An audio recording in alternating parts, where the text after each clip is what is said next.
PSG versus Chelsea ম্যাচে PSG will win once again, এবং সেটা চেলসির মাঠেই। চেলসির মাঠে পিএসজি আরও একবার জিততে যাইতেছে। চেলসির যেই মানে সবচেয়ে বড় দুর্বলতার জায়গাটা আমি দেখছি সেটা হচ্ছে চেলসির সেন্টার ব্যাক পজিশন। এই ম্যাচে আমার ধারণা ক্লিয়ার উইনার পিএসজি, এবং খাতা কলমেও তারা স্ট্রং। বাট এইখানে যদি আপনি বলেন অঘটন হওয়ার কোনো চান্স আছে কিনা, I don't think so. Leverkusen versus আর্সেনালের ম্যাচটা খুব বেশি ট্রিকি হইতে যাইতেছে, এবং আমার মনে হয় না আর্সেনাল এটা অনেক বড় মার্জিনে জিততে পারবে। আর্সেনালের জিতার চান্স এটাতে অনেক বেশি থাকবে।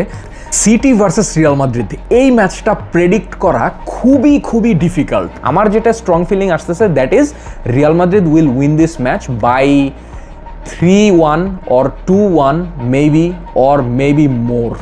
But Real Madrid is not gonna lose, I think. যদি আপনি আমাকে পার্সোনালি প্রশ্ন করেন যে ম্যানচেস্টার সিটি কি কামব্যাক দিতে পারবে, তাইলে আমার ওপিনিয়ন হচ্ছে না, I don't think so. Even Manchester city এই ম্যাচটাও হারবে, আমার কাছে এরকমই মনে হইতেছে।